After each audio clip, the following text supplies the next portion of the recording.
ಆತ್ಮೀಯ ವಿದ್ಯಾರ್ಥಿಗಳೇ, ರಾಜ್ಯಶಾಸ್ತ್ರ ವಿಭಾಗದ 2ನೇ ಅಧ್ಯಾಯ ಭಾರತದ ವಿದೇಶಾಂಗ ನೀತಿ ಈ ಅಧ್ಯಾಯಕ್ಕೆ ನಿಮಗೆಲ್ಲರಿಗೂ ಸ್ವಾಗತ. ಈ ವಿಡಿಯೋದಲ್ಲಿ ನಾವು 2ನೇ ಅಧ್ಯಾಯದಲ್ಲಿ ನೀಡಲಾಗಿರುವ ಅಭ್ಯಾಸ ಪ್ರಶ್ನೆಗಳು ಮತ್ತು ಅವುಗಳಿಗೆ ಸಂಬಂಧಿಸಿದ ಉತ್ತರಗಳನ್ನು ಚರ್ಚಿಸೋಣ. ಈ ಎಲ್ಲ ಪ್ರಶ್ನೆಗಳನ್ನು ನೀವು ಸಮಾಜ ವಿಜ್ಞಾನ ಪಠ್ಯಪುಸ್ತಕ ಭಾಗ 1ರಲ್ಲಿನ ಪುಟ ಸಂಖ್ಯೆ 66ರಲ್ಲಿ ವೀಕ್ಷಿಸಬಹುದು. ಈ ವಿಡಿಯೋವನ್ನು ವೀಕ್ಷಿಸಿದ ನಂತರ ಕೆಳಗೆ ನೀಡಲಾದ ಲಿಂಕ್ಗಳ ಮೇಲೆ ಕ್ಲಿಕ್ ಮಾಡಿ ಮತ್ತು ಹಿಂದಿನ ಅಧ್ಯಾಯಗಳಿಗೆ ಸಂಬಂಧಿಸಿದ ವಿಡಿಯೋಗಳನ್ನು ವೀಕ್ಷಿಸಿ. ಹಾಗಾದರೆ 2ನೇ ಅಧ್ಯಾಯ ಭಾರತದ ವಿದೇಶಾಂಗ ನೀತಿ ಈ ಅಧ್ಯಾಯವನ್ನು ಆರಂಭಿಸೋಣ ಬನ್ನಿ.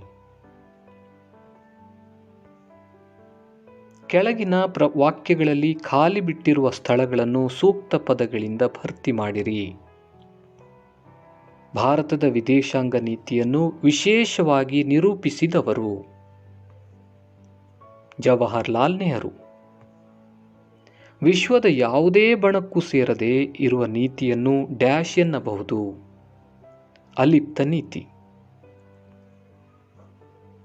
ಭಾರತವು ಸ್ವಾತಂತ್ರ್ಯ ಪೂರ್ವದಲ್ಲಿ ಡ್ಯಾಶ್ರ ವಸಾಹತುಶಾಹಿಗೆ ಒಳಗಾಗಿತ್ತು. ಉತ್ತರ: ಬ್ರಿಟಿಷರ ವಸಾಹತುಶಾಹಿಗೆ ಒಳಗಾಗಿತ್ತು. ಆಫ್ರಿಕಾದಲ್ಲಿ ವರ್ಣಭೇದ ನೀತಿಯ ವಿರುದ್ಧ ಹೋರಾಡಿದವರು ಡ್ಯಾಶ್. ಉತ್ತರ: ನೆಲ್ಸನ್ ಮಂಡೇಲಾ. 2ನೇ ಮೇನನ್ನು ನೋಡೋಣ. ಕೆಳಗಿನ ಪ್ರಶ್ನೆಗಳಿಗೆ ಸಂಬಂಧಿಸಿದಂತೆ ಗುಂಪುಗಳಲ್ಲಿ ಚರ್ಚಿಸಿ ಉತ್ತರಿಸಿ.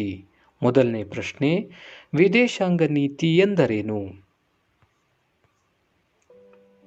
ಒಂದು ರಾಷ್ಟ್ರವು ಅನ್ಯ ರಾಷ್ಟ್ರಗಳೊಡನೆ ವ್ಯವಹರಿಸುವಾಗ ಅನುಸರಿಸುವ ನೀತಿಯನ್ನು ವಿದೇಶಾಂಗ ನೀತಿ ಎಂದು ಕರೆಯುವರು.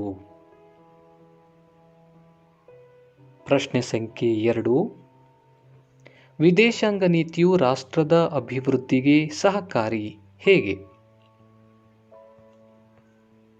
ವಿದೇಶಾಂಗ ನೀತಿಯು ರಾಷ್ಟ್ರದ ಭದ್ರತೆಗೆ ನೆರವಾಗುತ್ತದೆ. ವಿದೇಶಾಂಗ ನೀತಿಯು ರಾಷ್ಟ್ರದ ಆರ್ಥಿಕ ಸಂವರ್ಧನೆಗೆ ನೆರವಾಗುವುದು. ಒಂದು ದೇಶದ ಸಾಂಸ್ಕೃತಿಕ ಮೌಲ್ಯಗಳನ್ನು ಬೇರೆ ದೇಶದಲ್ಲಿ ಬಿತ್ತರಿಸಲು ನೆರವಾಗುವುದು.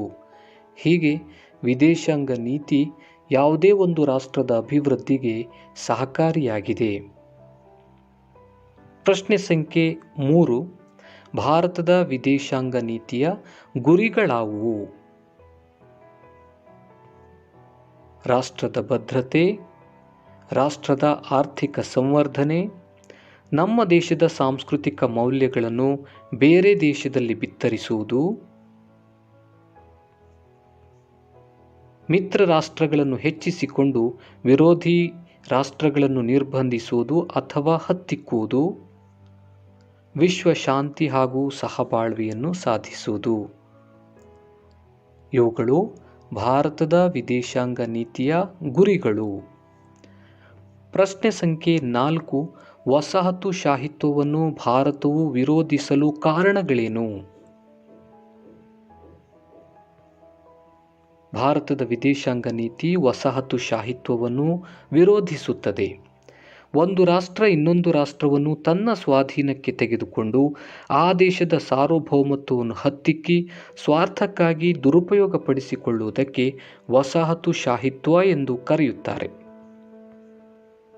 ವಸಾಹತುಶಾಹಿತ್ವವನ್ನು ವಿರೋಧಿಸಿ ಸ್ವತಂತ್ರ ಗಳಿಸಿಕೊಂಡ ಭಾರತ ಸ್ವಾಭಾವಿಕವಾಗಿ ಅದನ್ನು ವಿರೋಧಿಸಿ ಪ್ರಪಂಚದ ಯಾವುದೇ ಮೂಲೆಯಲ್ಲಿ ವಸಾಹತುಶಾಹಿತ್ವ ಇರಕೂಡದು ಎಂದು ದೆಹಲಿ ಮತ್ತು ಬಾಂಡುಂಗ್ನಲ್ಲಿ ಜರುಗಿದ ಏಷ್ಯಾ ರಾಷ್ಟ್ರಗಳ ಸಮ್ಮೇಳನದಲ್ಲಿ ತನ್ನ ನಿಲುವನ್ನು ಪ್ರತಿಪಾದಿಸಿತು.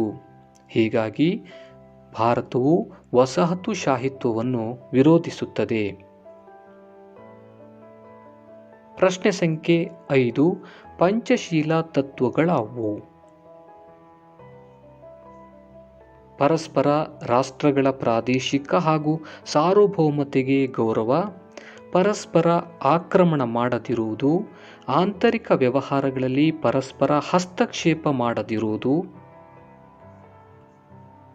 ಪರಸ್ಪರ ಸಹಕಾರ ಮತ್ತು ಸಮಾನತೆ, ಶಾಂತಿಯುತ ಸಹಬಾಳ್ವೆ. ಇವುಗಳು ಪಂಚಶೀಲ ತತ್ವಗಳು. ಪ್ರಶ್ನೆ ಸಂಖ್ಯೆ 6: ಪ್ರಚಲಿತ ಜಗತ್ತಿಗೆ ನಿಶಸ್ತ್ರೀಕರಣ ಅತಿ ಅಗತ್ಯ ಎಂದು ಭಾರತ ಏಕೆ ಪ್ರತಿಪಾದಿಸುತ್ತಿದೆ? ವಿವರಿಸಿ. ಶಸ್ತ್ರಾಸ್ತ್ರಗಳ ಪೈಪೋಟಿಗೆ ಒಳಗಾದ ರಾಷ್ಟ್ರಗಳು ಅಚಾತುರ್ಯದಿಂದಲೋ ತಪ್ಪು ಗ್ರಹಿಕೆಯಿಂದಲೋ ಬೇಕಂತಲೇ ಒಂದರ ಮೇಲೊಂದು ಯುದ್ಧ ಶಸ್ತ್ರಾಸ್ತ್ರಗಳನ್ನು, ಅದರಲ್ಲೂ ಅಣ್ವಸ್ತ್ರಗಳನ್ನು ತಯಾರಿಸಿ ಉಪಯೋಗಿಸುವ ಸಂಭವವಿರುತ್ತದೆ. ಆದುದರಿಂದ ಭಾರತ ಶಾಂತಿಪ್ರಿಯ ರಾಷ್ಟ್ರವಾಗಿದ್ದು, ಗುಣಾತ್ಮಕ ಹಾಗೂ ಗಾತ್ರದ ಪರಿಮಿತಿಯಲ್ಲಿನ ನಿಶಸ್ತ್ರೀಕರಣವನ್ನು ಪ್ರತಿಪಾದಿಸುತ್ತದೆ. ಭಾರತದ ಸಂವಿಧಾನವು ತನ್ನ 51ನೇ ವಿಧಿಯ ಮೂಲಕ ಅಂತಾರಾಷ್ಟ್ರೀಯ ಸಹಬಾಳ್ವೆ ಹಾಗೂ ಅಂತಾರಾಷ್ಟ್ರೀಯ ಕಾನೂನಿಗೆ ಗೌರವ ತಂದುಕೊಡುವಂತಹ ವಿದೇಶಾಂಗ ನೀತಿಯನ್ನು ಸೂಚಿಸುತ್ತದೆ.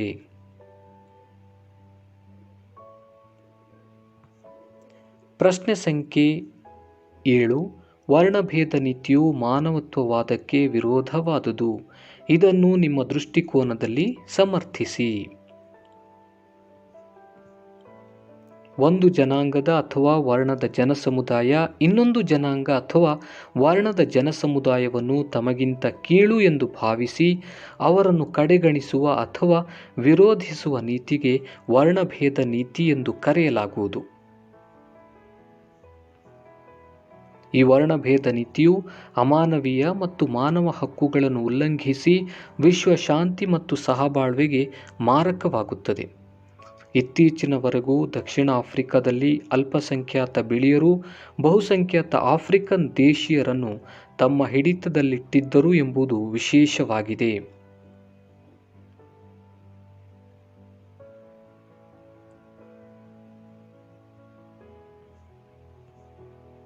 ಈ ವರ್ಣಭೇದ ನೀತಿಯನ್ನು ಆಫ್ರಿಕಾದ ಗಾಂಧಿ ಎಂದೇ ಪ್ರಸಿದ್ಧರಾದ ನೆಲ್ಸನ್ ಮಂಡೇಲಾ ಅವರ ನೇತೃತ್ವದಲ್ಲಿ ಆಫ್ರಿಕನ್ ನ್ಯಾಷನಲ್ ಕಾಂಗ್ರೆಸ್ ಬಲವಾಗಿ ಖಂಡಿಸಿ ಹಮ್ಮಿಕೊಂಡಿದ್ದ ಚಳುವಳಿಯನ್ನು ಭಾರತವು ಬೆಂಬಲಿಸಿತು ಮತ್ತು ಗುರಿ ಸಾಧಿಸಿತು. ಹೀಗೆ ವರ್ಣಭೇದ ನೀತಿಯು ಮಾನವತ್ವವಾದಕ್ಕೆ ವಿರೋಧವಾದುದು.